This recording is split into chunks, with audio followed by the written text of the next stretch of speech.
Gen wai gen re sa yu nong pen em ma ula wan long re shaka per thei ku bor jing man ka long ya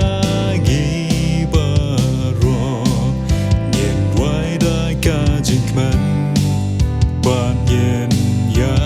ro Hajin yum game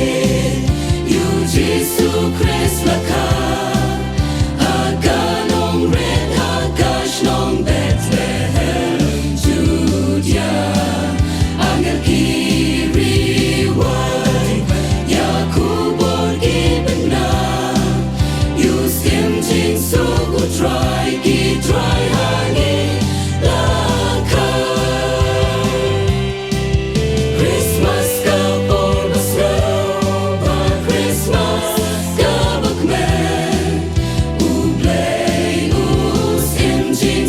ka jin kermen Protectory sa lajikmen Yakubor ka baba unong pen in Gabriel usim hangi laka